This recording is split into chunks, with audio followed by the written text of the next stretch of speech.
our secretary, excuse me, our state's attorney was, you know, very lenient when it came to charging for offenses that were occurring in our ward. I began to try to get some information from the state's attorney, data on how her office was charging when it came to stolen vehicles, carjackings, unlawful use of weapons, and began to see that the numbers for our ward, and our ward is served by the 1st District, the 2nd District, the 9th District, and the 7th Police District, that the numbers for charging compared to the arrests that were made, you know, was significantly high. So I reached out to our state's attorney and asked her if she would come to a meeting to discuss her office, her approach to charging, and to share with us any information she felt important for the constituents to know about the functioning of her office. So we have her with us for about an hour this evening. I would ask that if you have any questions, that you know how I roll. I'm very fair when it comes to Q&A. To type your questions in the Q&A, and we'll just go through them one by one. So without further ado, I introduce to some and reintroduce to many our state's attorney, Kim Foxx. Hello. Thank you. Kim. Thank you, Alderman. Thank you so much for having me. It's a pleasure to be with you and your constituents this afternoon. And I really appreciate the opportunity to answer any questions or hear any concerns that are brought. As you mentioned, you and I have had conversations about crime, and particularly crime in the Third Ward. And you have been such a strong advocate for your constituents and wanting to address what we are seeing. And one of the things that was really important to me in these conversations about crime is that we are operating with the same level of information and facts. Because far too often we'll see something on the news, or perhaps we'll read something in one of our neighborhood chat groups or on Facebook, and there's an assumption about the truth of what we are seeing.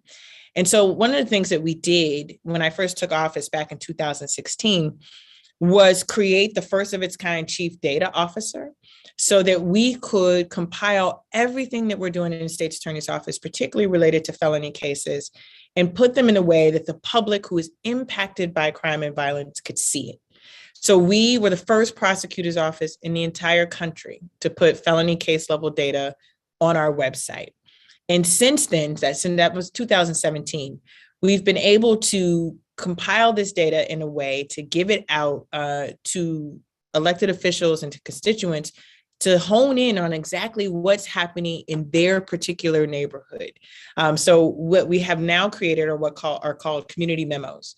And these are memos that go out once a month, and we send them to every alderman, every state rep, every state senator, the mayor, the Chicago Police Department, and our suburban partners that talk about crime in that area, in that district. Because as you said, there's a lot of information that just simply isn't correct. So let me first say this, how the process works. When an incident happens, when a crime occurs in the city of Chicago, what generally happens is someone who's a victim of a crime picks up the phone and calls the police. Once the police come out, it's the police job to investigate that a crime in fact has occurred, and then to locate the person that they believe has committed the crime. If they are unable to locate the person, so sometimes we'll watch on the news where an incident has occurred and they'll say no suspect is in custody, or police are still looking for a suspect. We are not involved in that case. Our office only becomes involved once an arrest is made. It's really an important distinction. Our office is only involved when police, in responding to an incident, make an arrest. And then there are two ways that we're involved. On misdemeanors, police can direct file a case into court. We don't have any involvement. The first time we'll see a case on a misdemeanor is when we come into the courtroom and we receive our file from the clerk. But on felonies, and a felony is a case in which someone can be incarcerated for more than 1 year, or in prison for more than 1 year. In Illinois, we have what we call a felony review for state's attorneys. So police make arrests, they bring all of their investigation to our office where we review what they have. We review to see if in fact the crime has occurred and that the evidence supports that the person that the police has arrested is the person who committed the crime.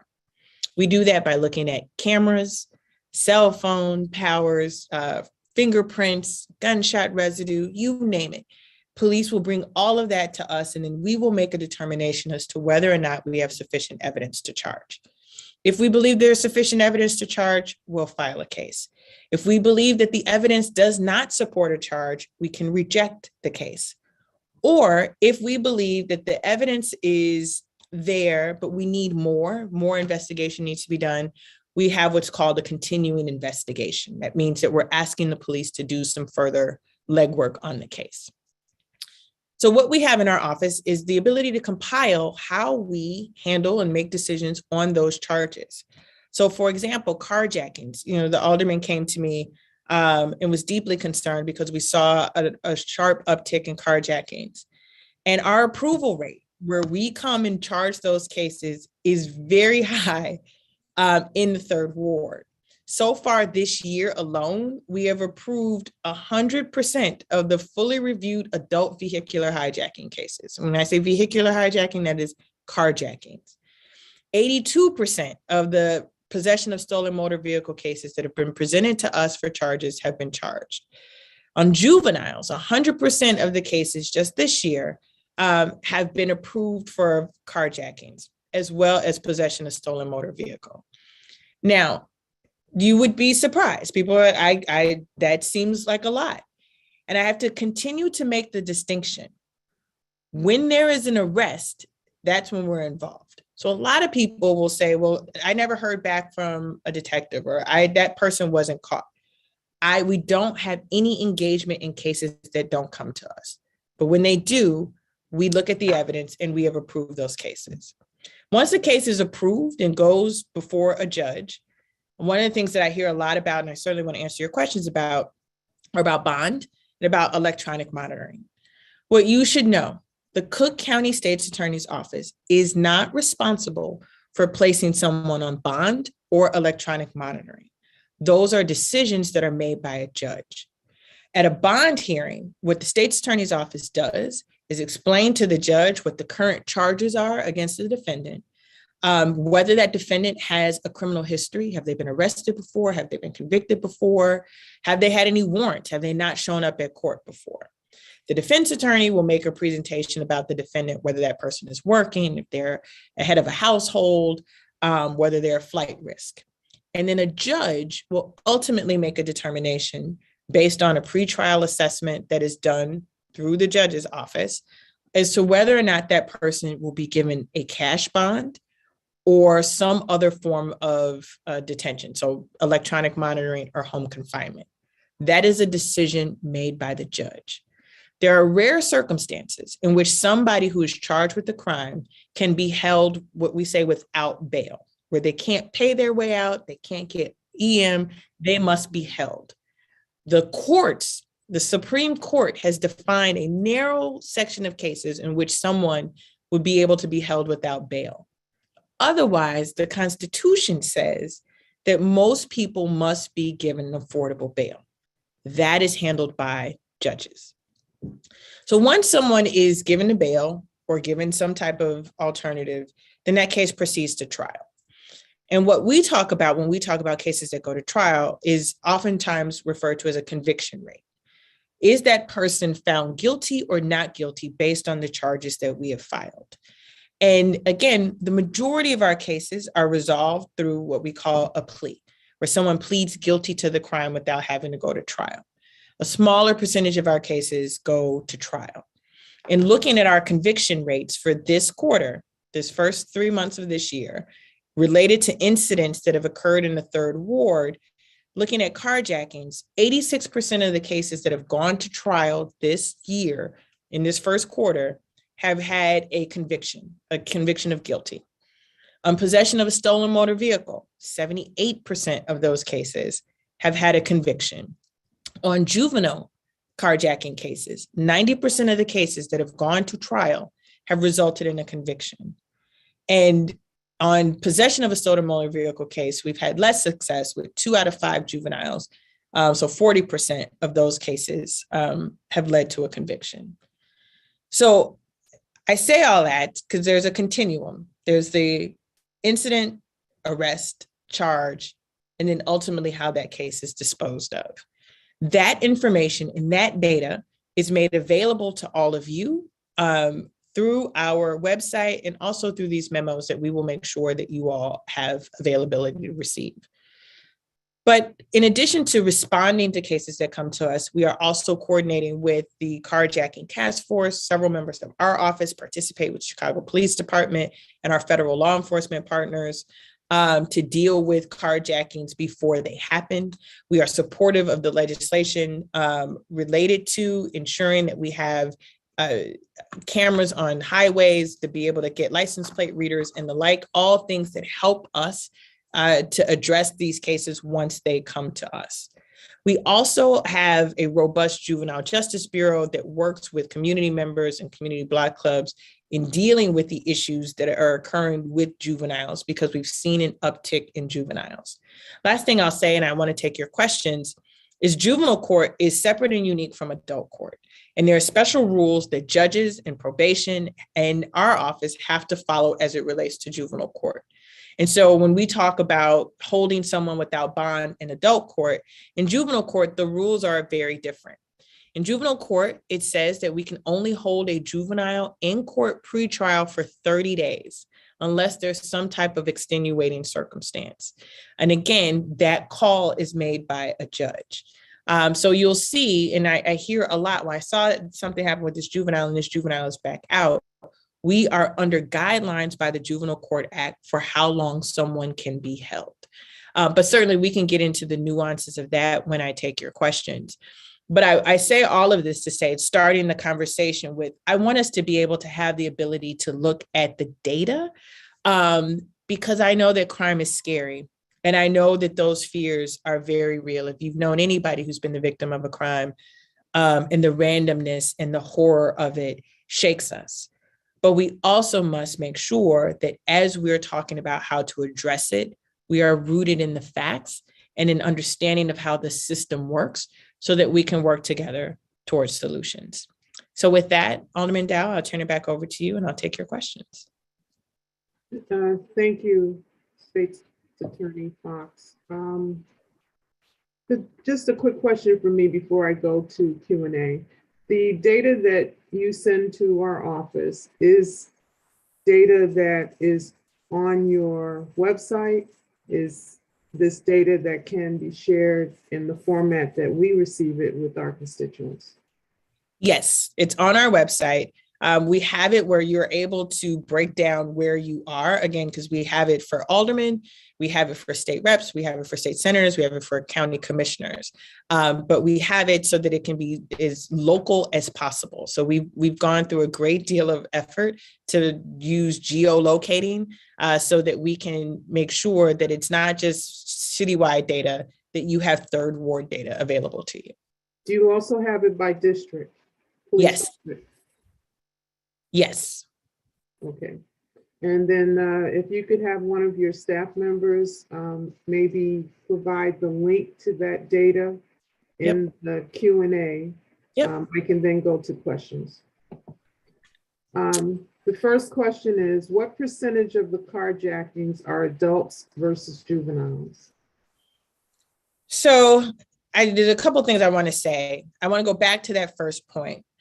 Carjackings have been on the rise, and we in our data list the number of incidents of carjackings.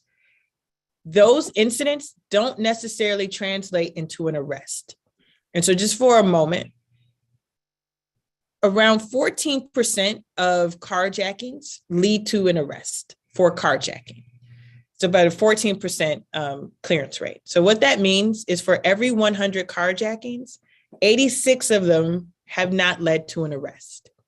Of the 14 that have led to an arrest, as I said earlier, we've approved about 90% of them. Based on the data that we have seen of the people who have been arrested, right? Not of all the carjackings, because we don't know that universe. We only know the universe of people who've been arrested. The data is showing somewhere around 40% of the people who've been arrested for those carjackings are juveniles. So 60% adults, 40% juveniles. But again, that is only the snapshot of people who've been arrested. Because we don't know what the rest of that universe looks like because they've not been arrested, it's hard to say whether that trend holds, whether there are more juveniles who are doing it or not. But of those who are arrested, about 40% of them are juveniles. Okay, and that's citywide data. That's citywide data. Okay. The second question, which I don't think that the state's attorney can answer, is how many carjackings have occurred in the ward this year? I don't have that at my fingertips, but I will make sure that we get that to you. We have included, our data, we used to just put out our data. We have started sharing the Chicago Police Department incidents data and arrest data on our portal as well, so that you can see that continuum. Because I think a lot of times what would happen is someone will say, well, the police said, and then you're responding. And so we are sharing Chicago police data as well. So when we make that information available to you, you'll be able to see the incidences of carjacking in your ward according to the Chicago Police Department. Okay, so that's police data. So that gives the constituent an opportunity to compare how their police district is doing versus another police district somewhere else in the city or even within the ward. Absolutely. Okay. And we'll get that data to the anonymous attendee. We will perhaps post that on the Facebook page for this meeting, which is being recorded, and we will mail it out through our email list. This comes from Christine Hunt, excuse me. What percentage of cases went to trial? What happened with the cases that settled? That's presumably the vast majority of cases. Yes. So when you say settle, that's what we would call a plea agreement. And so what happens in courthouses across the country, about 86% of cases are settled by plea agreement. And so what that means is the state says, hey, here's our evidence. This is what we've got. And the defense attorney says, yep, you got it. What are you offering? And so in that, we have the ability to offer a sentence. That sentence that we offer can be accepted by the defense attorney or the defendant, and then must be agreed upon by a judge. And so it depends on the case. When we make an offer in a case, there are a couple of things that we look at. If it's a case that involves a victim, we absolutely talk to our victims of that crime and let them know what it is that we are proposing, so that they are aware if they have any objection, if they have any concern, if they don't like the agreement, to try to work through that. So any case that involves a victim that has a plea agreement, we must talk to them before we make the offer. Second, when we make an offer, there are a couple of things that we look at. What's the nature of the crime? Again, if there's a victim, we talk to the victim. If it's not a victim crime, let's say it's a drug crime, do you have a background? Have you been arrested before? What is your history? What is the nature of the offense? If it's a nonviolent low-level offense and you're likely to get probation, are we going to offer probation? We look at the sentencing guidelines. There's a range of sentences that we can give. And so we make a determination on an individual case based on all of that. And so, yes, the overwhelming majority of cases are settled by a plea agreement. And again, all of those pleas must have a final sign off by a judge. So it's just the two of us can't agree. A judge has to also sign off on our plea. Okay. The next question comes from Averbuck Ziva. Oh, And we're doing that, Mr. Ziva. We have posted, or will be posting in the chat, the link to the data that the state's attorney is talking about this evening. So the next one is from Daryl Robinson, who is asking, do you do outreach, similar outreach like you're doing today with seniors and people with disabilities? It's a great question. Yes, we do. We actually have a unit within our office called Seniors and Persons with Disabilities. We have, I should say, we're the second largest prosecutor's office in the country. When we are fully staffed, we have about 800 lawyers who work here. We have 100 investigators, and these are retired. Many of them are retired police officers or law enforcement that serve as kind of our internal police force. And then we have about 400 administrators who work with us and about 100 victim witness staff who work directly with victims and witnesses.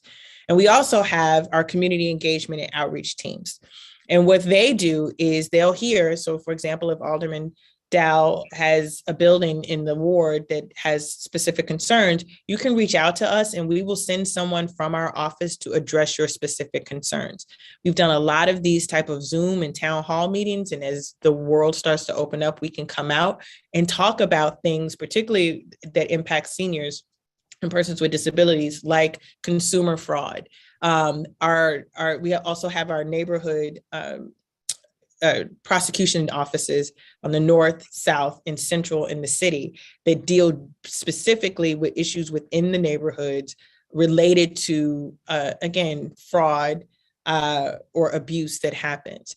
And so our network of attorneys, it's not just me who comes out. Like I said, we have hundreds of attorneys who can come out and talk to you specifically about the issue of your concern. We have our juvenile justice attorneys who come out who can talk specifically about the juvenile justice process, our felony review attorneys who can talk specifically about felony review. Any issue related to any thing that our office touches, we gladly send people out into the community to meet you where you are to address your concerns. So if you want someone from our office to come out, come to our website, cookcountystatesattorney.org, and we will coordinate with you to have someone come out to your building, to your church, to your block club, to allow you that access to us. Thank you.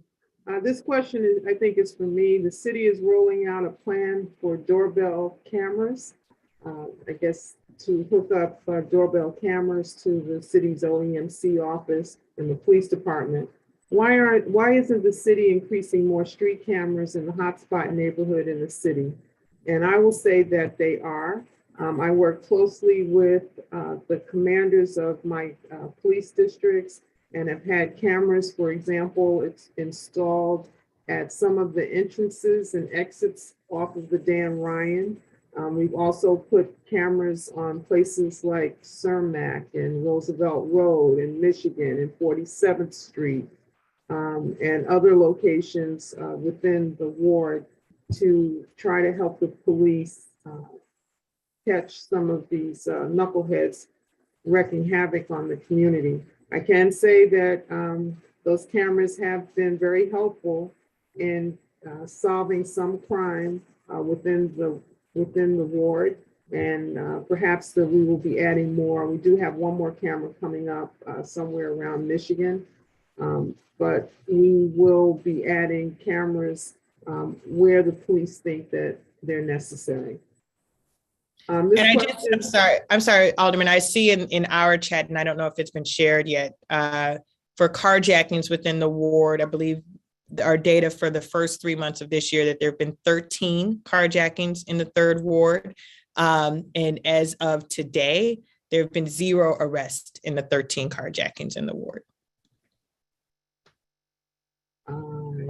Thank you very much.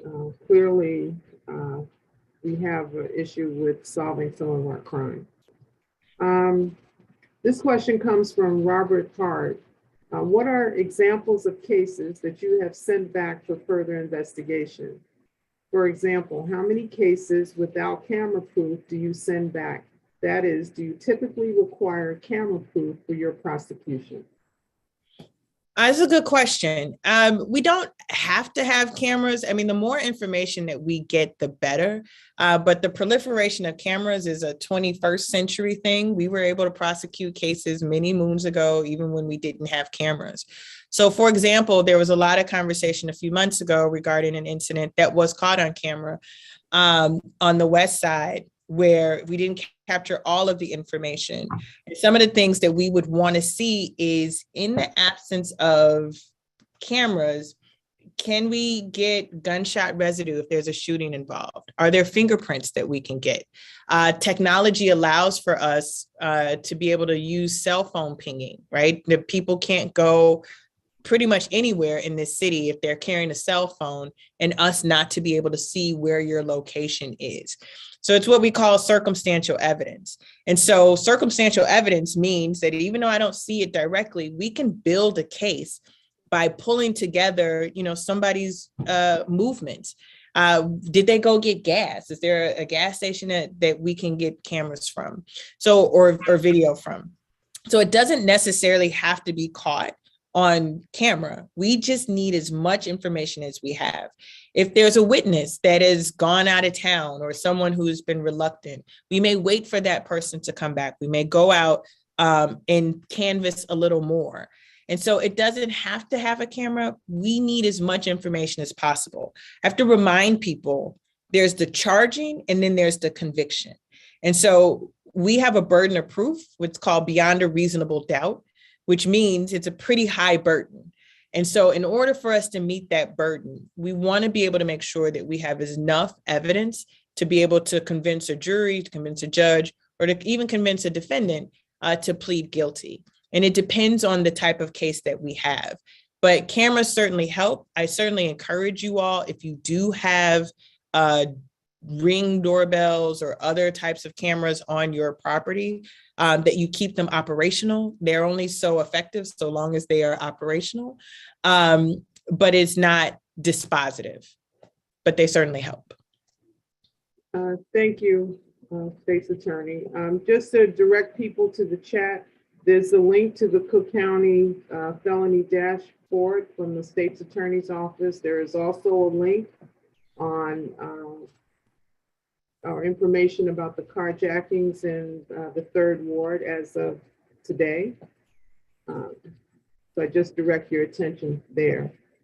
This question comes, State's Attorney, and it's related to the question you just answered from Jim Bowler, who says that data represents a point in time. When you see increasing trends in a particular crime, how are you working with law enforcement to address the increase through more effective prosecution? It's a great question. One of the things that has been really exciting about the data is that we're able to see the trends, because you can't fix what you can't measure. So for example, when I came into office back in 2016, unsurprising, we had a terrible issue with gun cases. And we were able to look at our gun data and see that even though we were charging a number of gun cases, we were losing a lot of those gun cases as they were going to trial, right? A big majority were being pled out, but we also saw a significant number of cases where defendants were taking their cases to trial, and we were losing.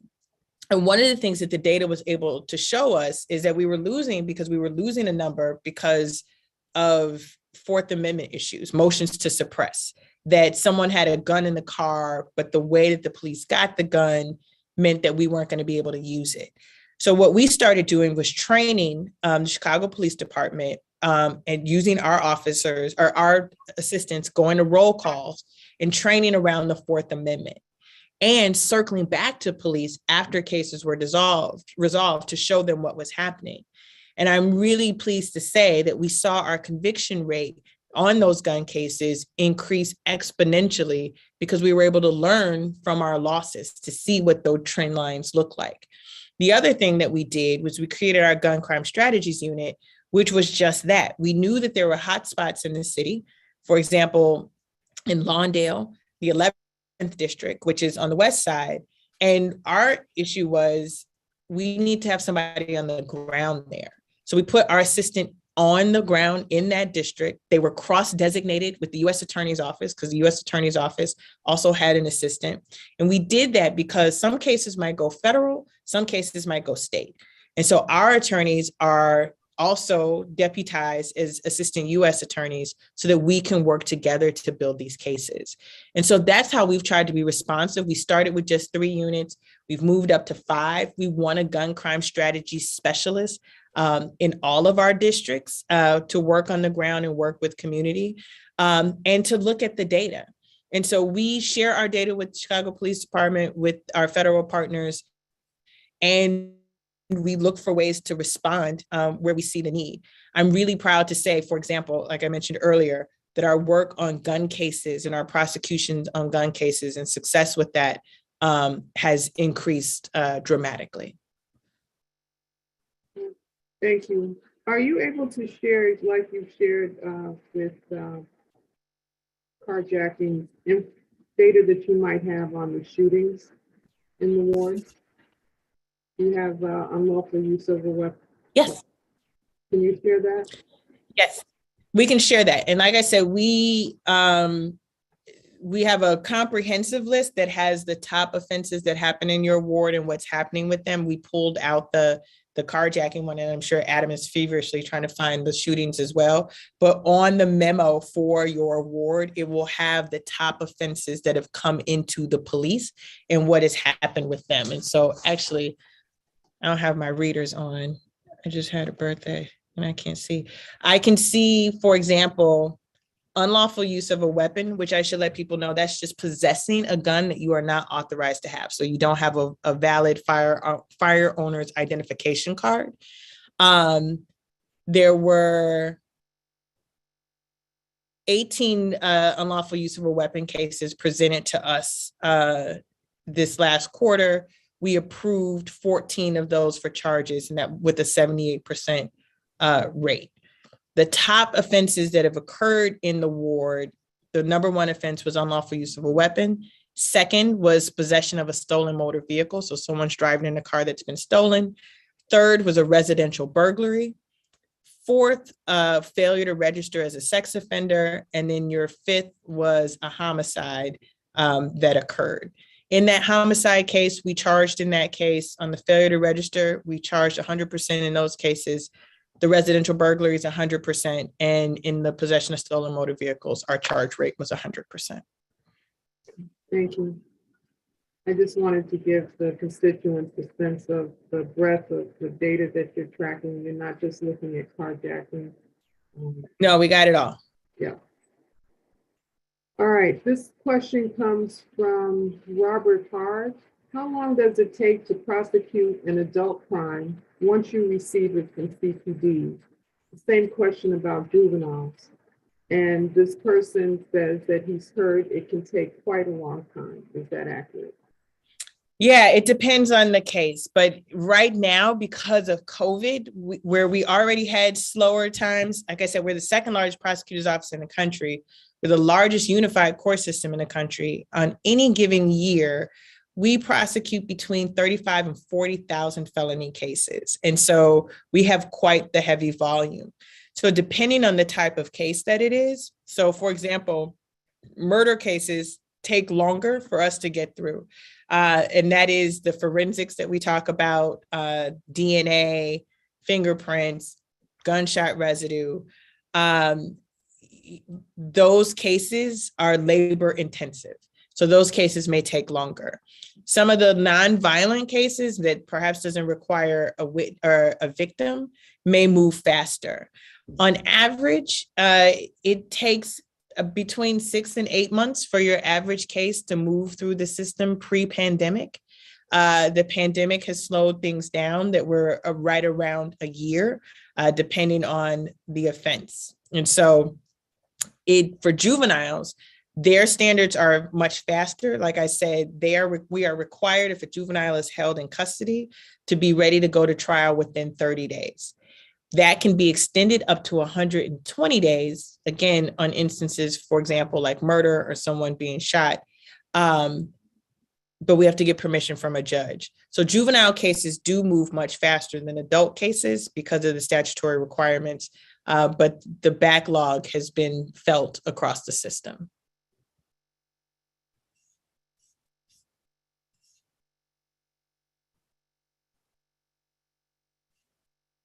I think you're muted, or at least I can't hear you. It's me and Zoom sometimes. We don't get along. It seems like many of the carjackings are committed by young teens. What type of conviction would they get? Is there a program set up for counseling or community service?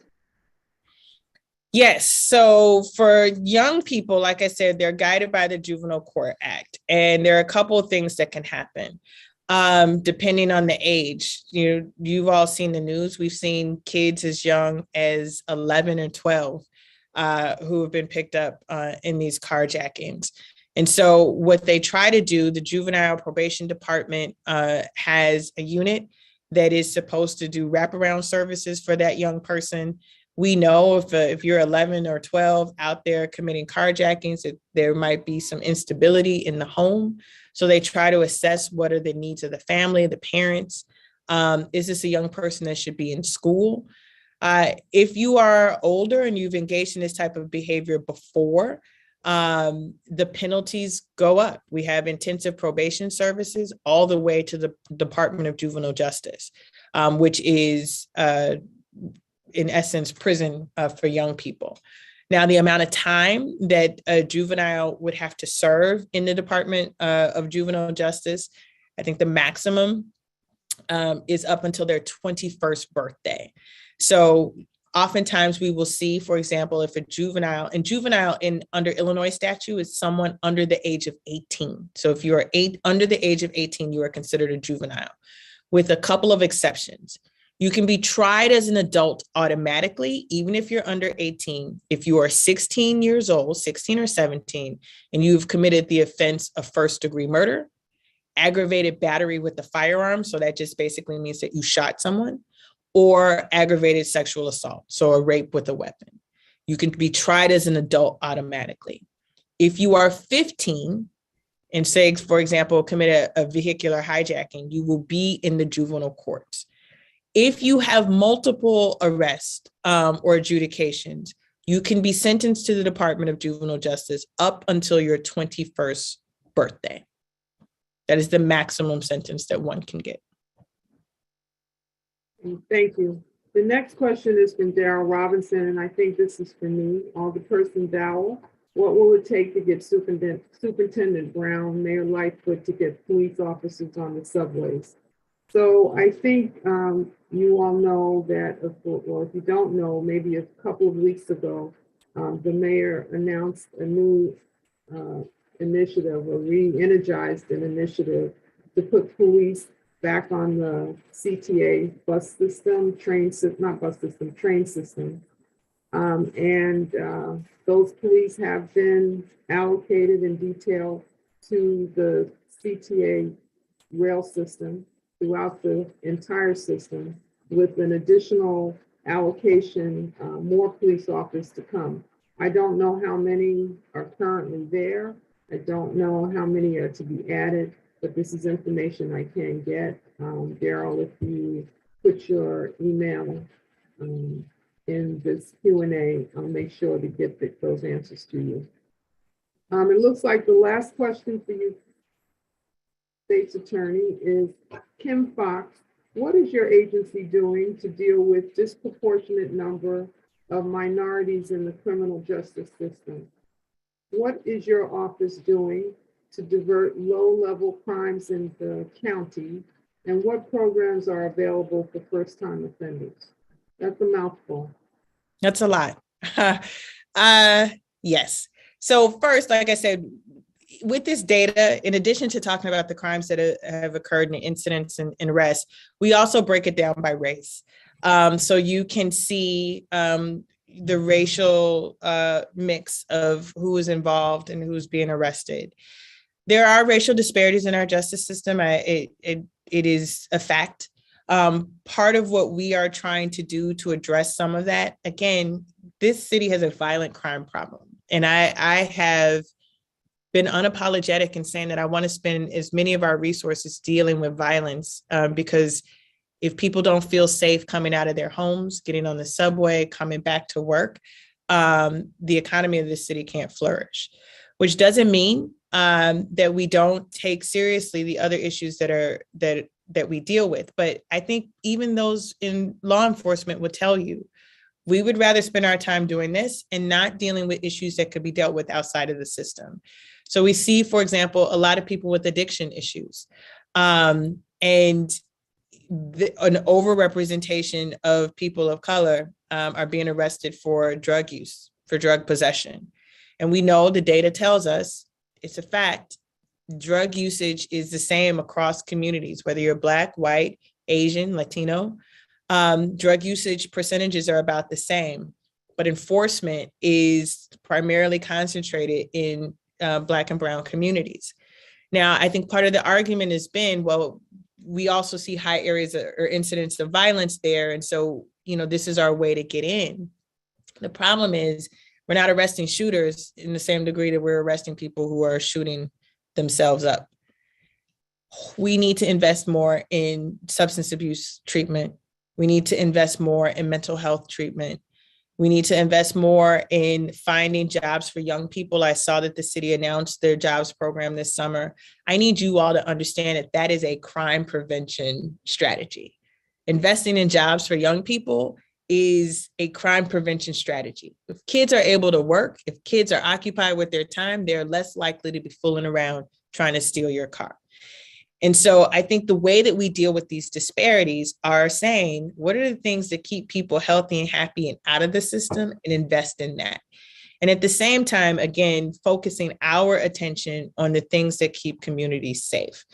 And to be honest about it, we have a long history in this county related to those racial disparities, and we're not going to get out of them overnight. But we've tried to enact policies that we believe are in the interest of fairness and justice. But the disparities still exist, but we're very intentional about trying to address them. All right, and this is the absolute last question, and then I want to go to Senator Maddie Hunter to give us an update on Springfield and what has occurred related to crime and her work in Springfield. The last question, State's Attorney, is a question about juveniles. For crimes other than carjacking, robberies, robbery using a gun or other weapon, theft. And I think the question related to, this is from Robert Hart again, and I think his question was related to how long does it take to prosecute? Juveniles? Yes. Yes. Again, the statute says that if they're held in custody, we got to bring them to trial within 30 days, or they have to be released and perhaps put on electronic monitoring. But those cases tend to go to trial between 4 and 6 months. And so those cases are adjudicated far quicker than the adult system. The volume isn't the same. Like I said, we have between 35 and 40,000 felony cases on the adult level. The volume is significantly smaller on the juvenile level, and we have to adhere to the rules by the court. So a juvenile case is likely to go to trial within a matter of months, as opposed to perhaps a year or more in the adult system. All right. Well, State's Attorney Kim Foxx, I want to thank you for coming to the town hall tonight. You do have some thank yous in Q&A for sharing very important information to the constituents. I have to have you back again. I would love it. I would love it. And in my absence, please, if you and your constituents have meetings that you want us to attend, I have a really incredible staff. I should end by saying, whatever you know about me as the head of this office, you should be incredibly proud of the people who serve in this office at this time, who are relentlessly dedicated to keeping you all safe. And they are willing to come and talk to you wherever. So you tell us where to be, we'll be there. And our data will be readily available to you all to pour over, to ask questions, to poke at. Because it belongs to you and I work for you. So hold me accountable. Thank you. And I just want to give a shout out to Adam, I think his name is. He's Yes. Johnny on the spot and getting all the information in the chat. So Thank you, Adam Newman. And we will switch and ask our state senator, Senator Maddie Hunter, to unmute herself and give us an update. Thank you very much, Alderman. And hello, Madam Fox. How are you? I'm well. Good to see you, Senator. And thank you for all you do. No, thank you. I need to get you on my one of my town hall meetings. You say the Fairly word. soon. You know I'm there. Sure. Thank you very much. Good evening, everyone, and thank you, Alderman Dow, for allowing me to participate in your town hall meeting. We've had a very active legislative session. We just ended this past Friday, and are not scheduled to return until November for the veto session. And this fiscal year budget, 23 budget, which starts July 1st, includes agreed upon language between the Senate Dems and the House Dems, as well as the governor's office. And we were basically building upon responsible spending decisions that we've made and balanced budgets that we've passed in recent years. So we were able to bring forth a budget and other legislative priorities to help working families, and basically to provide you with relief following 2 years of financial distress caused by COVID-19 pandemic. Further, this budget prioritizes public safety in all communities, allocating money towards community-based services and additional tools for training for law enforcement. And so this budget provides $1.8 billion in relief for working families, makes fiscally responsible investments into the state's rainy day fund and pension payments, and it brings forth record funding to the local distributive government. Those are dollars that we give to cities, okay, which is not reflective of what's going. Well, it does reflect Chicago because we give Chicago lump sums of money as well. So overall, you know, this budget is responsible and it's basically a passionate budget. So like I mentioned earlier about the building upon the responsible spending decision for the last 2 years, the state was able to pay all of our bills. We saw our credit rating improve, and we found ourselves with a sizable surplus. So this allowed us to pass a budget and a tax relief package that pays it forward by fighting inflation and putting monies back into you taxpayers' pockets. So in total, working families, as I mentioned earlier, see a $1.8 billion in relief. To address the rising crime that Ms. Fox talked about and the need for greater public safety initiatives, the budget invests millions of dollars to support public safety measures, investing in tools law enforcement needs to prevent and solve crimes, and to strengthen investments in violence prevention programs, and to keep communities safe. So the budget takes into account the staffing shortages. We've all heard about staffing shortages everywhere in hospitals and schools, even in the police department. And so we put like $37.2 million into DCFS, Department of Children and Family Services, to increase staff. Education, we increased their budget by $350 million into the student success through evidence-based funding for models of K through 12 education. In terms of health and human services, our safety net hospitals, those are the hospitals that are basically community-based, like St. Bernard's, Insight Hospital, which is the old Mercy Hospital, Jackson Park, Roseland Hospitals. We call those kind of hospitals safety net hospitals, and we have about 29 of those throughout the state.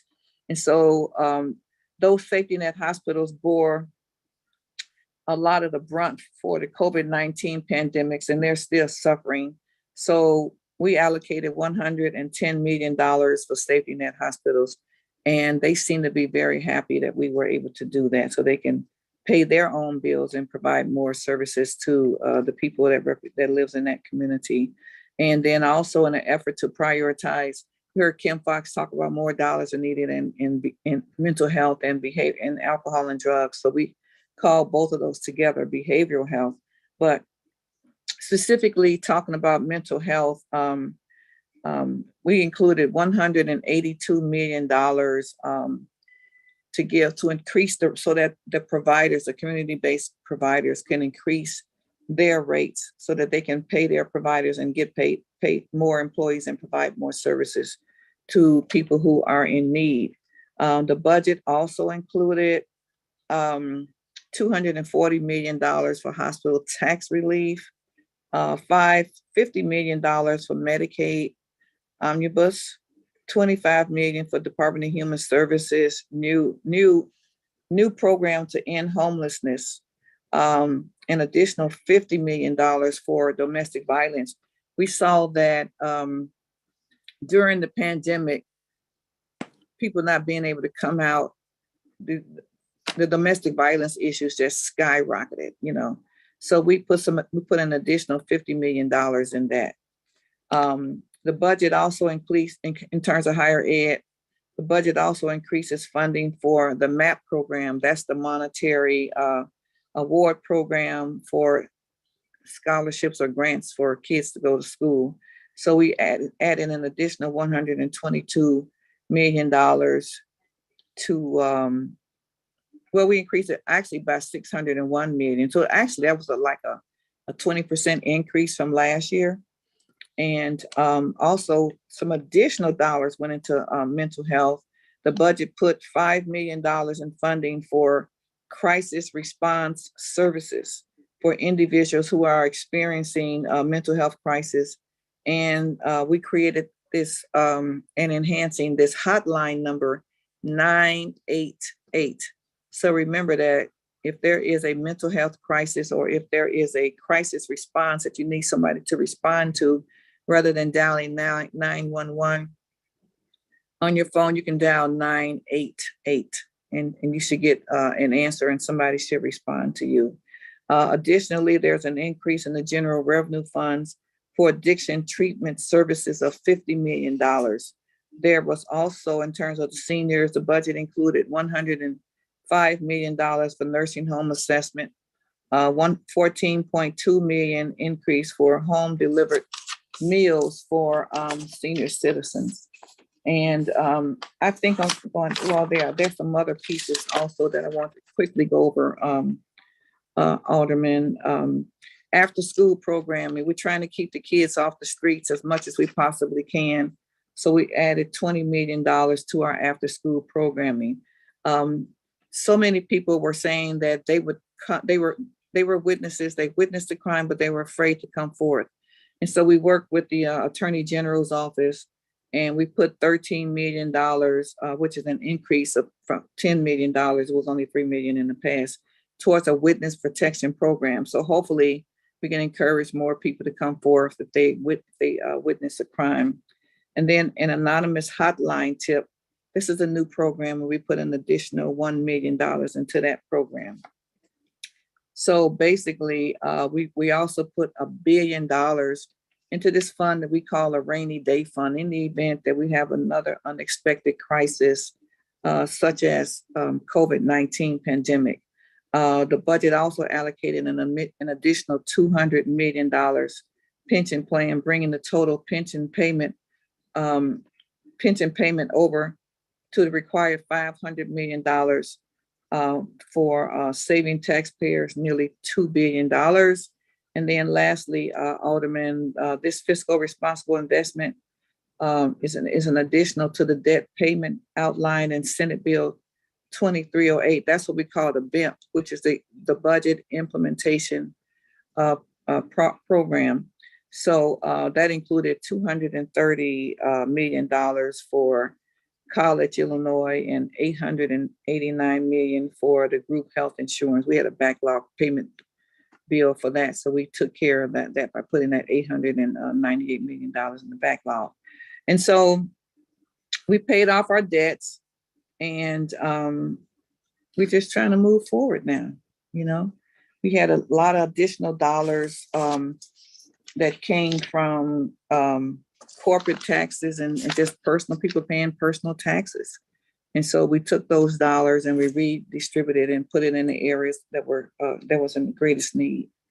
So, Alderman, do you have any more questions? Any Yes, questions? there's a question in the chat for you. First, before we go to that, I wanted to respond to Daniel Toperkowitz regarding who is concerned about electronic monitoring. He wants no electronic monitoring if there's a violent offense. And I think that was a question for Safety Kim Fox. Fox.